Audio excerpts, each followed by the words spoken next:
So guys, may i-share lang ako sa inyo, no, para ano din kayo sa katawan niyo, hindi kayo magkasakit. Yung ito ay turo din ng amo ko para pampalakas ng immune system. Ginagawa ko to minsan pag siguro pag hindi ako tinamad. Ito ay inuulam ko sa kanin. Pwede mo na rin kainin diretso or ulamin sa kanin or gawing sauce ng fried fish or pritong isda, inayaw na isda, pwede din tong ano. So yung ano ko dito is lemon. Yung lemon, ano to, hatiin ko to sa apat. Kasi nga ang pangit naman, hindi naman maganda pag maraming lemon eh. Hatiin ko to sa apat. Saka yung hati nito na maliit, yun yung gagamitin ko is ihalo sa i-blender ko na kamatis, sibuyas na maliit, at saka 2 pirasong bawang.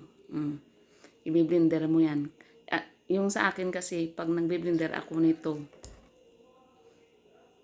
alam mo, pampalakas ng immune system to, yung bawang, yung lemon, yung kamatis, yung sibuyas, di ba? So pag ano mo, siyempre mas maganda, di ba? Siyempre pag nag-blender ka, kainin mo agad, hindi yung ipagpapabukas mo pa. Kasi kailangan kainin mo na agad. Ako kasi pag wala akong ulam, ito yung inano ko. Inuulam ko to sa kanin.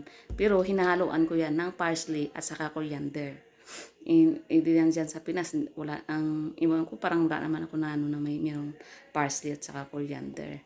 Biniblender ko yan. Yan yung pwede din ninyong gawing sausawan ng isda, ng pritong isda o di kaya inihaw. Pampalakas talaga, mas maganda to talaga sa sa pampalakas ng immune system natin.